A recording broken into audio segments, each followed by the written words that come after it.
ഇവയെ കാക്ഷിക്കുന്നു ഞാൻ, യേശുവേ നോക്കി ജീവിപ്പാൻ ഇവയെ കാക്ഷിക്കുന്നു ഞാൻ. ദൈവത്തിൻ്റെ അതിപരിശുദ്ധ നാമം വാഴ്ത്തപ്പെടുമാറാകട്ടെ.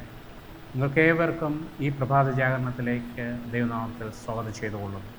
ഇന്ന് പ്രഭാതത്തിൽ നമുക്ക് ചിന്തിപ്പാനുള്ളതായ വിഷയം സകലത്തിലും വർജനം അത്യാവശ്യം. ഫിലിപ്പർക്ക് എഴുതിയ ലേഖനം 1-ാം അധ്യായം അതിൻ്റെ 20-ാം വാക്യപ്രകാരം പറയുന്നു, അങ്ങനെ ഞാൻ ഒന്നിലും ലജ്ജിച്ചു പോകാതെ പൂർണ്ണ ധൈര്യം പൂണ്ട് ക്രിസ്തു എൻ്റെ ശരീരത്തെങ്കിൽ ജീവനാലാകട്ടെ മരണത്താലാകട്ടെ എപ്പോഴും എന്ന പോലെ ഇപ്പോഴും മഹിമപ്പെടുകയുള്ളൂ എന്ന് പ്രതീക്ഷിക്കുകയും പ്രത്യാശിക്കുകയും ചെയ്യുന്നുണ്ട്. ദൈവത്തിൻ്റെ വേലയ്ക്കായിട്ട് ഒരുക്കപ്പെട്ടവർ വളരെ അനേകരുണ്ട്. അവരിൽ പലരും ദൈവത്തിൻ്റെ വേല വളരെയധികം നല്ല രീതിയിൽ ചെയ്യുന്നുണ്ട്. എന്നാൽ ആരോഗ്യ നിയമങ്ങളെക്കുറിച്ചുള്ളതായ അല്ലെങ്കിൽ ഭൗതിക നിയമങ്ങളെക്കുറിച്ചുള്ളതായ ദൈവത്തിൻ്റെ തീരുമാനം പലപ്പോഴും അവർ മാറ്റിമറിക്കുന്നതായി കാണുവാനായിട്ട് സാധിക്കും. അതിൽ രണ്ട് കാര്യങ്ങളിലാണ് അപ്രകാരം ചെയ്യുന്നത്. ഒന്ന് ആഹാര കാര്യത്തിലും മറ്റൊന്ന് വസ്ത്രധാരണത്തിലും. പലപ്പോഴും നമ്മുടെ ജീവിതത്തിൽ വർജിക്കുവാനായിട്ട് ആവശ്യപ്പെട്ടിരിക്കുന്നതായ ആഹാര വസ്തുക്കൾ നമ്മൾ പലപ്പോഴും വർജിക്കുവാൻ മടിയുള്ളവരായി കാണുന്നു എന്നുള്ളത് വളരെ യാഥാർത്ഥ്യമാണ്. പല വ്യക്തികളുടെയും സുഹൃത്തുക്കളും ബന്ധുമിത്രാദികളുമൊക്കെയും ചില ആഹാര പദാർത്ഥങ്ങൾ ഭക്ഷിക്കുവാനായിട്ട് അവരെ നിർബന്ധിക്കുമ്പോൾ ഇത് ഭക്ഷിച്ചു കൂടാത്തതാണ്, ഇത് ദൈവത്തിന് ഇഷ്ടമില്ലാത്തതായ ആഹാരമാണ് എന്ന് മറ്റുള്ളവരോട് പറയുന്നതിന് മടി തോന്നുകയും പകരം അവരെ സന്തോഷിപ്പിക്കുവാനും അവരുടെ പ്രീതി പിടിച്ചു പറ്റുവാനും വേണ്ടി വർജിക്കുവാനായിട്ട് പറഞ്ഞിരിക്കുന്നതായ കാര്യങ്ങൾ നമ്മുടെ ജീവിതത്തിൽ പകർത്തുക ചെയ്യുന്നതായ ചില സന്ദർഭങ്ങളുണ്ട്. വിനാശകരമായ ഈ ശീലങ്ങൾ നമ്മളെ എവിടെ കൊണ്ട് ചെന്ന് എത്തിക്കും എന്നുള്ളത് നമ്മൾ ചിന്തിക്കേണ്ടിയിരിക്കുന്നു. ഒരു മനുഷ്യൻ്റെ ഏറ്റവും വലിയ സ്വത്ത് എന്ന് പറയുന്നത് ആരോഗ്യമാണ്. ആ ആരോഗ്യം നശിച്ചു പോകുന്നതായ തരത്തിലുള്ളതായ ആഹാരപാനീയങ്ങളിലോടാണ് ഇന്ന് പല മനുഷ്യർക്കും താല്പര്യം. അതിന് പല കാരണങ്ങളുണ്ട്.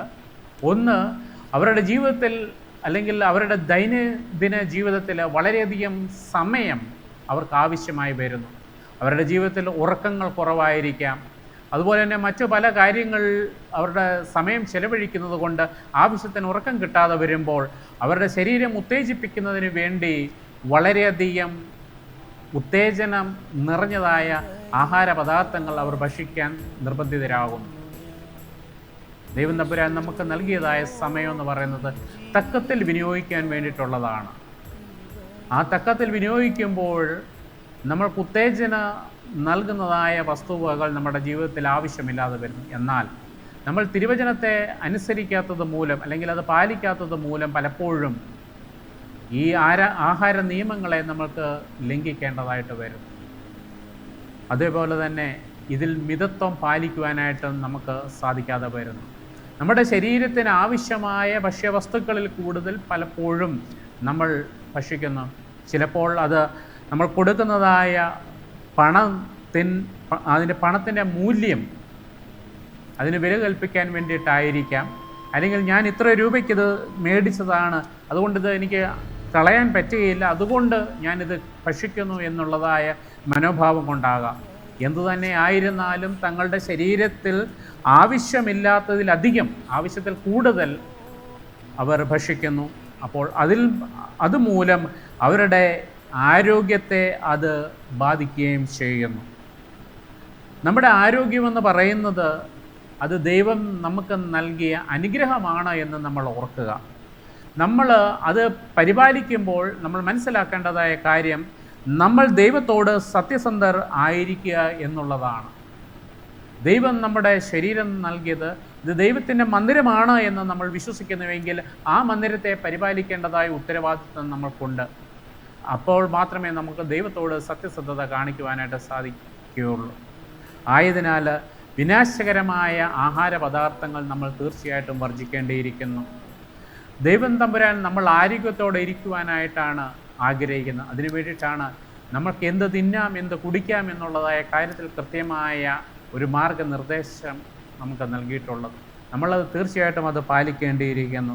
രണ്ടാമത്തത് എന്ന് പറയുന്നത് വർജനം എന്ന് പറയുന്നത് വസ്ത്രധാരണത്തിലാണ്. പലപ്പോഴും നമ്മൾ ഈ ലോകത്തിനനുസരിച്ചാണ് നമ്മളുടെ വസ്ത്രധാരണം നമ്മൾ തിരഞ്ഞെടുക്കുന്നത്. മറ്റുള്ളവർ എന്ത് കരുതും, ഞാൻ ഇപ്രകാരമായില്ലെങ്കിൽ മറ്റുള്ളവർ എന്ത് ചിന്തിക്കും എന്നുള്ളതായ ആ മനോഭാവത്തോടു കൂടിയാണ് പലപ്പോഴും നമ്മൾ വസ്ത്രധാരണത്തെ നമ്മൾ കാണുന്നത്. എന്നാൽ നമ്മുടെ വസ്ത്രധാരണം എന്ന് പറയുന്നത് അത് ഒരു ക്രൈസ്തവ ജീവിതത്തിന് ഉതകുന്ന രീതിയിൽ അല്ലെങ്കിൽ അതിന് അനുയോജ്യമായ രീതിയിലായിരിക്കണമെന്ന് നമ്മൾ ചിന്തിക്കണം. കാരണം ഇത് നമ്മളുടെ വസ്ത്രധാരണവും നമ്മളുടെ ആഹാര രീതിയും കണ്ടിട്ട് മറ്റുള്ളവർ എന്തുകൊണ്ടാണ് നമ്മൾ ഇപ്രകാരമായിരിക്കുന്നതെന്ന് ചിന്തിക്കുകയും അതിലൂടെ അവർ ദൈവത്തെ മനസ്സിലാക്കുകയും വേണം. അതുകൊണ്ട് നമ്മൾക്ക് നൽകിയ ഈ ജീവിതകാലത്തിൽ പല കാര്യങ്ങളിലും നമ്മൾ വർജനം പാലിക്കേണ്ടതായിട്ടുണ്ട്, അതേപോലെ മിതത്വം പാലിക്കേണ്ടതായിട്ടുണ്ട്.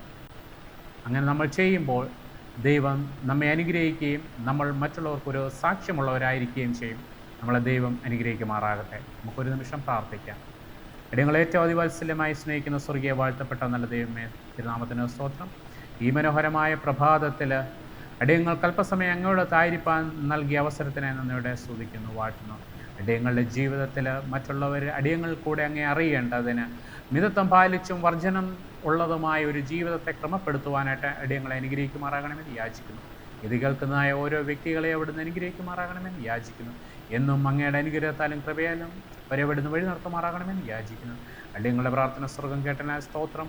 സകലതും യേശു ക്രിസ്തുവിൻ്റെ നാമത്തിൽ തന്നെ. ആമേൻ.